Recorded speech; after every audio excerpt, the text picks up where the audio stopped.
Hello? I wish I was a little bit taller. I wish I was a baller. Hello A.D.C viewers, and welcome back to another installment of The Critic.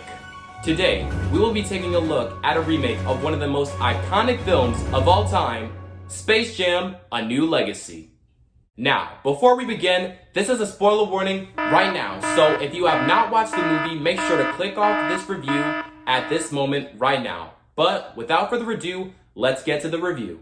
This is LeBron James' first major role in a movie, and I'd say he did pretty well, but it is pretty big shoes to fill in place of Michael Jordan's movie, and there are a lot of mixed reviews about this film. Some people say, oh, this movie will never beat the original, or this movie is overrated, but to take into consideration, this movie is made for kids, and the original Space Jam was released in 1996, so obviously, things were different back then.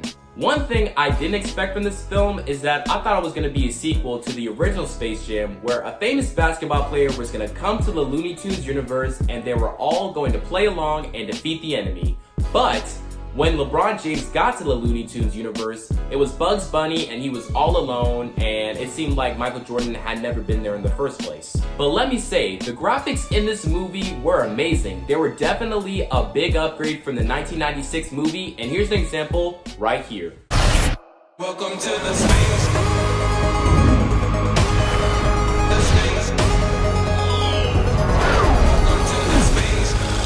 Welcome, King James. So, from that clip alone, I'd say this movie is visually pleasing.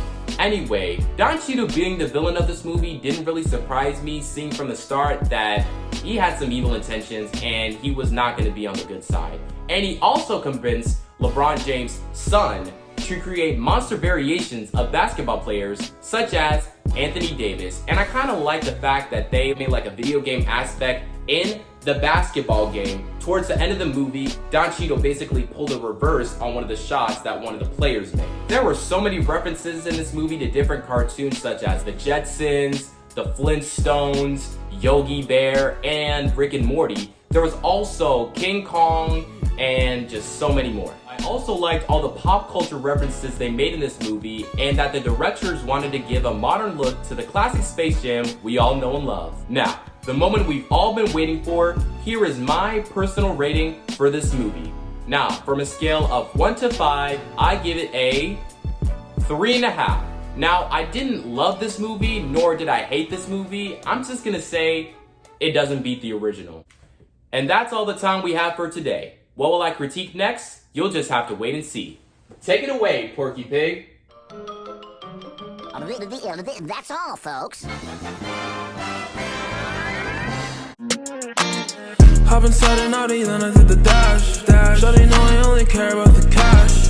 Big guns, big sticks, big rash. She asked me how I got it, said I got it like that. I get it when I wanna, smoking marijuana. Keep it hotter than a sauna, smoking till the sun up. They asked me if I have bands, I said bring your funds up. They tested me to a challenge, and they didn't show up.